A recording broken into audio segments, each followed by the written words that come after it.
Welcome back to Us Mint Mysteries, the channel where every coin tells a hidden story, and sometimes, that story can be worth a small fortune. Tonight, we're diving deep into the world of the silver Kennedy $50, where a few rare pieces have shocked collectors with prices that seem almost unbelievable. Some of these coins, tucked away in old drawers or forgotten change jars, could easily fetch hundreds of thousands of dollars, if you know what to look for. So grab your magnifying glass, settle in, and let's uncover the secrets behind 6 ultra-rare silver Kennedy $50 that could turn your pocket change into pure treasure.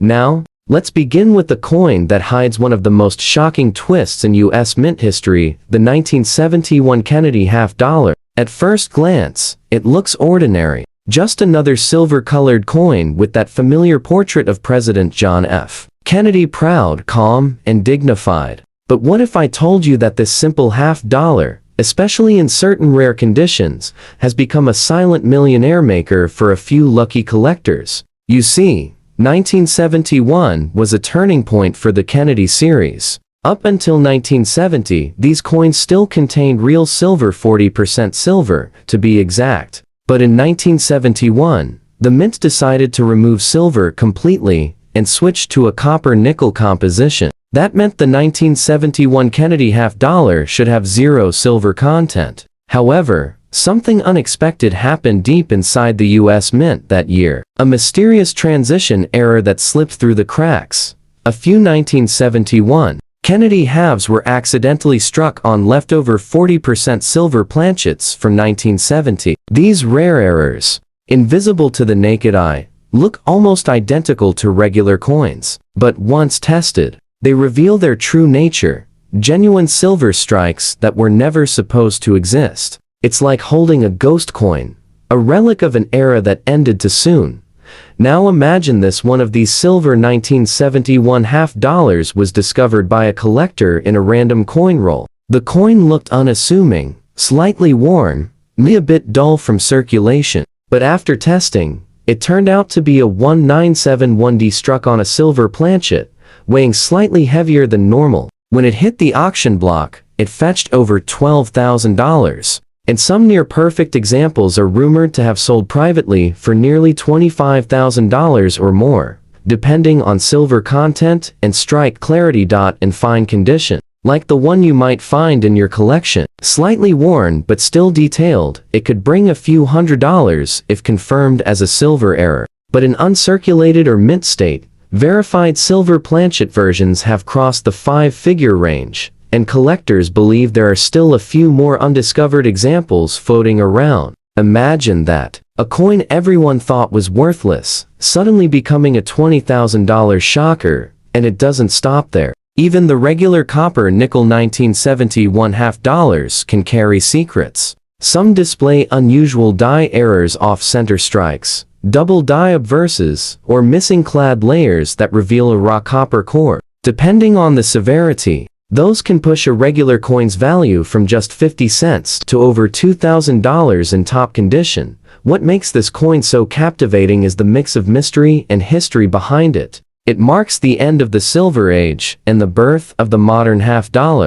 Collectors call it the line in the sand, the last chance to find real silver hiding where it shouldn't be. And for many longtime hobbyists, this coin represents more than money. It's a reminder of when the U.S. Mint's smallest mistakes became our greatest treasures. So the next time you see a 1971 Kennedy $50, don't brush it aside. Weigh it carefully. The normal ones should come in at 11.34 grams, but the silver planchet errors weigh closer to 11.5 grams. That tiny difference could be worth tens of thousands. Some experts even say more of these errors may still be sitting unnoticed in coin jars, estate boxes, or old mint sets, quietly waiting to change someone's life. Now, if you thought the 1971 Kennedy $50 was fascinating, wait until you hear about this next one. A coin that blends American history, mystery, and a bit of confusion that still keeps collectors talking today.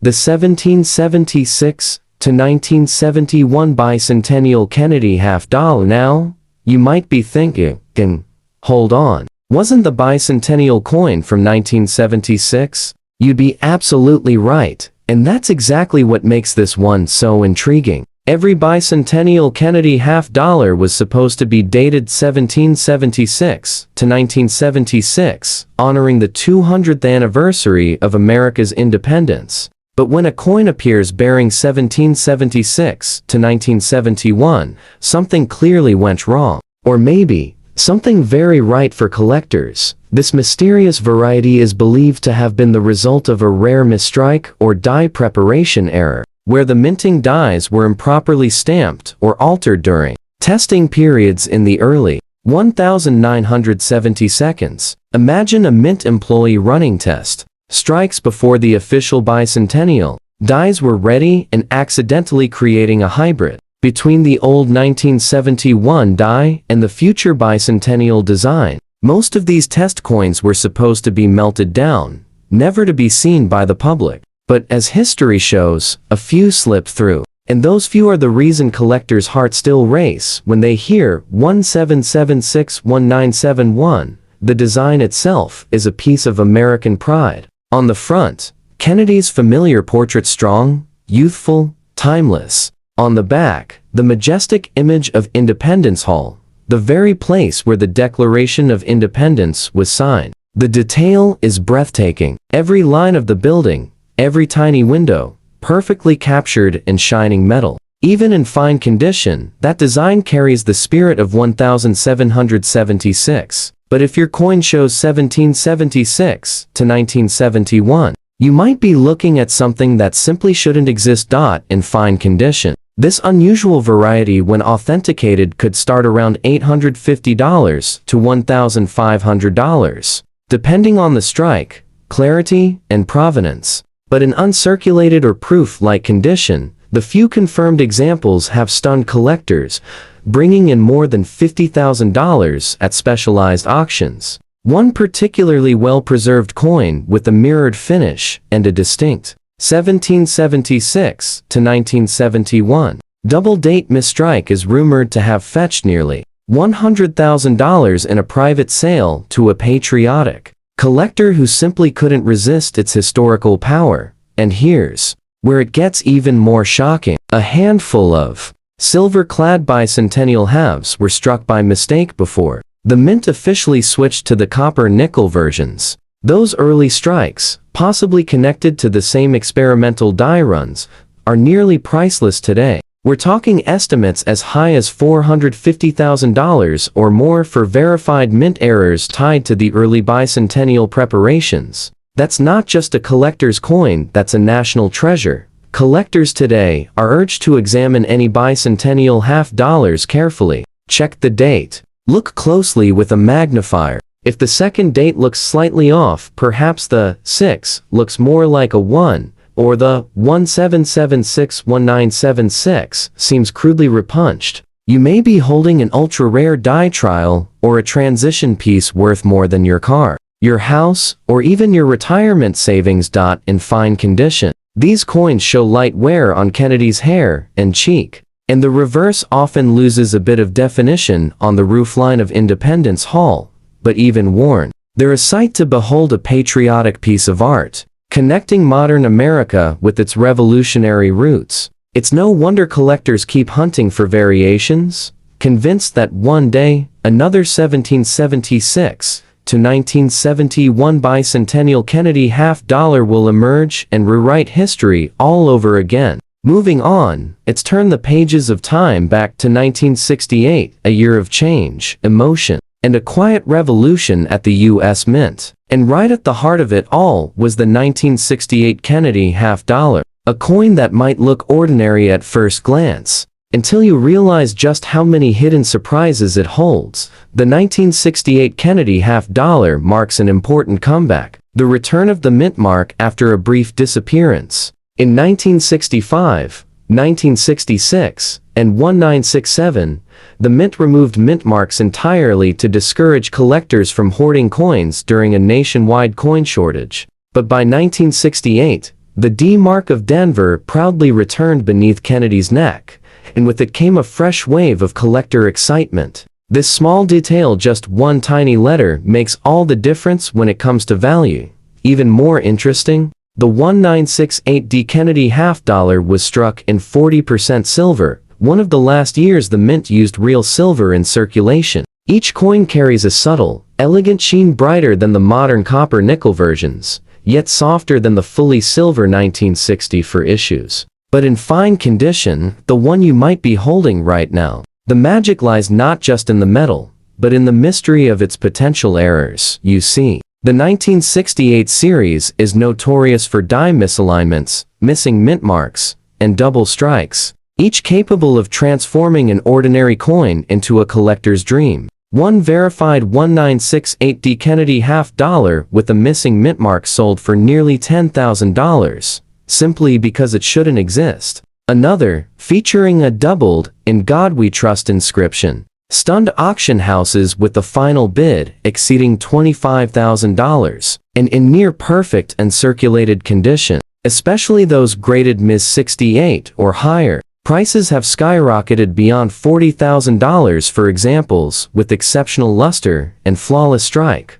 But there's more. Some collectors have discovered rare proof strikes from the San Francisco Mint that escaped into circulation. These proofs, with mirror-like fields and frosted details, were never meant to be spent. If you find one that's even slightly circulated, don't clean it, you could destroy thousands of dollars in value. Verified 1968's proof halves have sold for over $75,000, and a few rumored ultra-deep cameo versions are believed to be worth upwards of $100,000 to $200,000 in private sales. Now, let's talk about condition. In fine condition, your 1968 Kennedy half-dollar might show light wear across Kennedy's hair and cheek, with slight flattening on the eagle's wings on the reverse. But that's okay even with wear. Its silver content gives it an intrinsic base value. Yet if that same coin happens to display a rare error, like a double die obverse or a transitional planchet,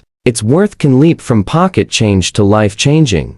And for those who love the thrill of the hunt, here's a little secret. The transitional 1968 error where the coin was struck on a leftover 90% silver planchet from 1964 is one of the rarest finds in the entire Kennedy series. Only a handful have ever surfaced, and they've fetched over $450,000 at auction. Think about that. $500,000 for a coin that looks almost identical to every other 1968 half-dollar. It's the kind of discovery that keeps collectors checking every roll, every jar, every box of coins inherited from a parent or grandparent. What makes the 1968 Kennedy so captivating is how it bridges eras. Part silver, part modern, and fully loaded with surprises. It represents the fading glow of America's silver coinage, the last breath of the true silver age before the copper-nickel era took over. Every time you hold one, you're holding history, and possibly an undiscovered treasure. So before you spend it, before you toss it in a drawer, take a closer look. Check the edges for that bright silver line. Feel the weight. It should come in around 11.5 grams if it's the real silver version. And who knows, that small detail might just turn your 50-cent piece into a $100,000 collectible. Now, let's jump ahead to the dawn of a new decade. 1980. A year that marked fresh beginnings in America, and a fascinating twist in the story of the Kennedy half-dollar. On the surface, the 1980 half-dollar doesn't look particularly rare, just another familiar face of President John F. Kennedy staring proudly into the future. But beneath that polished surface lies a world of secrets, minting mysteries, and shocking auction surprises that continue to leave collectors speechless. By 1980. The days of silver were long gone. The Kennedy half-dollar was now struck entirely from copper nickel-clad, with no silver content at all. Many collectors stopped paying attention, thinking the magic was over. But what they didn't know was that the mint presses in Denver and Philadelphia were producing some of the most error-prone coins in the series, history coins that would later become legends. The 1980 Kennedy half-dollar was struck in huge quantities. Yet certain rare minting mistakes turned a few into six-figure prizes.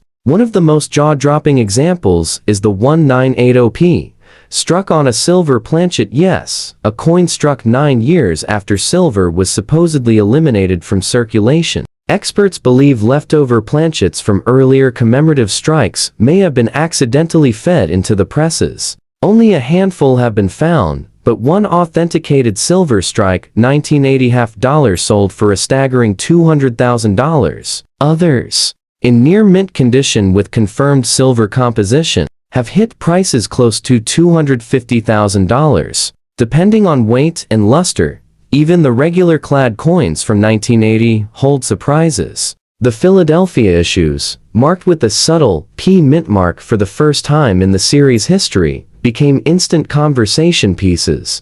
Before 1980, Philadelphia coins bore no mint mark at all, so that tiny P, the smallest letter on the coin, marks a major historical shift. Collectors prize clean, well-struck examples with bold mint marks, especially those showing die doubling or weak strikes from misaligned dies. One remarkable double die obverse, 1980 $50, showing doubling on Kennedy's profile and the word Liberty, sold at auction for $15,000. Another, with a dramatic off-center strike, the portrait partially cut off, fetched nearly $8,000. And then there's the legend of the missing clad layer, a bizarre minting flaw where one side of the coin lacks its nickel coating, revealing raw copper beneath. Those oddities, though extremely rare, can command between $25,000 and $40,000, depending on condition.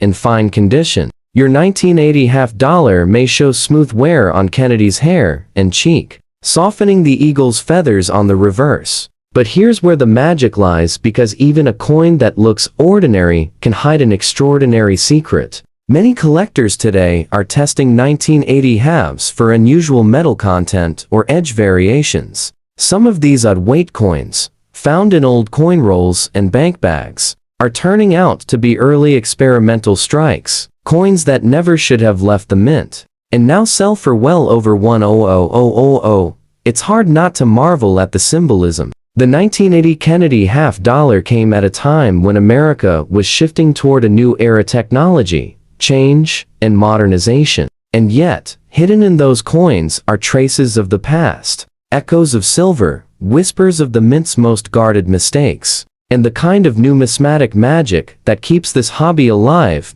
So, before you dismiss that 1980 $50 sitting in your old collection box, take a second look. Weigh it carefully. It should come in at 11.34 grams for a standard clad version. If it's heavier or lighter by even a small fraction, you may have something special. Check the mint mark, study the edges, and if something feels off, get it tested. Because one day, that 50-cent coin could turn out to be a $200,000 piece of forgotten history. Now, let's travel back to 1973. A year that many collectors overlook, but one that hides one of the most fascinating and valuable mysteries in the entire Kennedy $50 series. The 1973 Kennedy $50 might seem ordinary, but its story is anything but. It's a coin surrounded by confusion, rarity, and a series of minting secrets that even experienced collectors sometimes miss. Here's what makes the 1973 $50 so interesting: none of these coins were ever released for general circulation.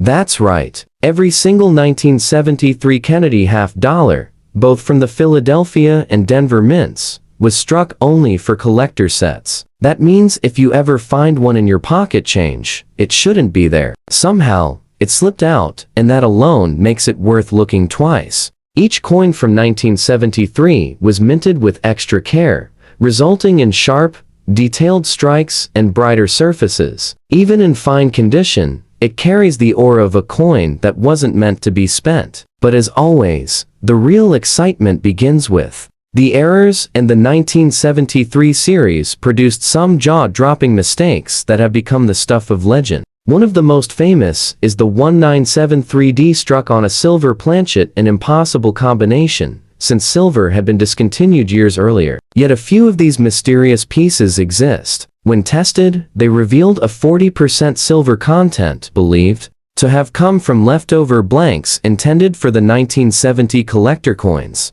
How they got mixed in with the 1973 strikes remains one of the U.S. Mint's biggest unsolved mysteries. One of these coins, authenticated by a top grading company, sold for an incredible $120,000, and experts estimate only a handful remain undiscovered. Another spectacular variety is the 1973S proof, with deep cameo contrast, struck at the San Francisco Mint. These proofs were part of special collector sets mirror-like fields, frosted portraits, and flawless surfaces. But even more exciting are the rare double die proof strikes, where the lettering on Liberty, or In God We Trust, appears doubled under magnification. In pristine condition, these errors can command over 50, and one with perfect cameo depth reached $85,000 at a major auction. Even the regular copper-nickel issues can surprise you. A few off-metal strikes coins accidentally struck on quarter planchets or foreign coin blanks have been discovered over the years. These oddities are lighter than normal and have incomplete designs near the rim. Their value? Anywhere from $25,000 to $60,000, depending on the metal type and rarity. Imagine finding one of those tucked inside an old 1972 coin jar. Now, in fine condition, your 1973 Kennedy half-dollar will show mild wear across Kennedy's hair and face, with the eagle's wings and shield slightly softened. It might not look like much at first, but even circulated examples can fetch $10 to $50, simply because of their limited mintage and collector-only status. However, if your coin turns out to be one of those rare silver errors or a proof strike that somehow escaped into circulation, the story changes completely. That coin could easily reach six figures, especially if authenticated with clear minting anomalies. What makes the 1973 half-dollar so captivating is that it was never supposed to be found.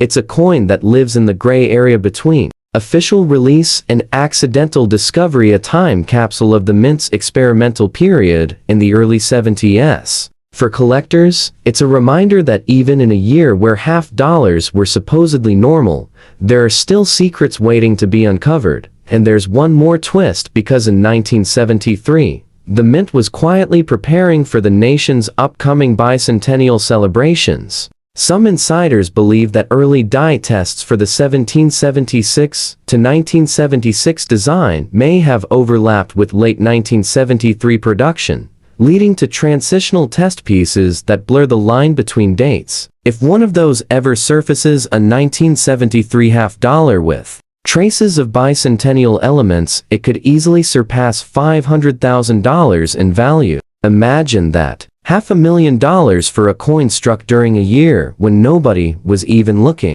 Now, we come to a coin that most people wouldn't even bother to glance at: the 1993 Kennedy half-dollar. It's modern, it's common, it's everywhere, or so it seems. But the truth behind this coin will make even the most seasoned collectors stop in their tracks. Because buried beneath those dull surfaces, under the scratches and the wear, hides one of the most surprising chapters in the entire Kennedy half-dollar saga. The year 1993 was supposed to be uneventful for half-dollars. The Mint produced them in large quantities, over 40 million from Philadelphia, another 15 million from Denver, and none were made with silver for circulation. Most of them went straight into rolls, bags, or forgotten drawers. For years, nobody gave them a second thought. But here's the twist: among all those millions of ordinary coins, a few were anything but ordinary. In the early 90s, the US Mint was experimenting with new metal alloys and planchet compositions to prepare for upcoming commemorative programs. And somehow, during that experimental period, a small batch of 1993 Kennedy halves was accidentally struck on foreign planchets blanks intended for coins of other nations. These planchets were thinner, or slightly off color, and they created coins that looked and felt different. Some even carried a faint silvery tone that led collectors to believe they were struck in silver, though they weren't supposed to be. These strange mistrikes are now some of the most sought-after modern Mint errors ever discovered. One authenticated 1993D struck on a 90% silver planchet, a composition that hadn't been used since 1964, sold at auction for over $150,000. Experts believe it was an accidental feed of leftover blanks from a special silver commemorative run. Another, a 1993p struck on a foreign coin blank, weighed just under 10 grams and fetched nearly $65,000, shocking even veteran coin dealers. And the rarest of all? A 1993 Kennedy with a missing clad layer, revealing bright copper across half its surface. That one pulled in an astounding $250,000, one of the highest prices ever recorded for a modern half-dollar error. Even without an error, 1993 halves have their own quiet intrigue. Some proof versions from the San Francisco Mint, especially the deep cameo strikes, are breathtaking. The mirror finish so sharp, it looks like you could fall into it. But even among these proofs, there are mysteries. A tiny handful show double die features or unusual frosting anomalies that set them apart from standard issues. One flawless 1993S proof, deep cameo graded par 70 decam, sold for more than $15,000. Simply because it was perfect. No scratches, no haze. Just perfection, frozen in silver white light. Now, your 1993 Kennedy half-dollar may be in rough shape, no fine condition, worn, maybe even dull or slightly tarnished. But don't let appearances fool you. These modern-era coins are where the next generation of six-figure discoveries may come from. Collectors are now scrutinizing every 1990 seconds half-dollar series for signs of transition, planchets, foreign blanks, and rare strike-throughs. The irony? The more ordinary your coin looks, the greater the chance that no one else has noticed its secret yet. Check the edges carefully. A normal 1993 half should show a clean copper line sandwiched between nickel layers. But if yours shows a fully silver-colored edge or weighs slightly more than 11.34 grams, you could be holding one of the Mint's hidden blunders. And if you see an off-center strike or doubling in Kennedy's profile, don't dismiss it. Errors like that can multiply a coin's value thousands of times over. In fine condition, a regular 1993 half might only be worth its face value 50 cents. But if your coin hides an error, even in worn, no fine condition, it could still reach into the tens or hundreds of thousands. That's the magic of the Kennedy series. Every decade, every issue, holds its own mystery. The 1993 Kennedy half-dollar reminds us of something powerful, that not all treasures shine, and not all fortunes look flawless. Sometimes the most valuable discoveries are hiding under wear, tarnish, and time, just waiting for the right pair of eyes to recognize them. So before you spend it, before you dismiss that old, scratched up 1993 half-dollar, take one more look. Because what looks like 50 cents to the world could be the next $250,000 mint mystery hiding in plain sight.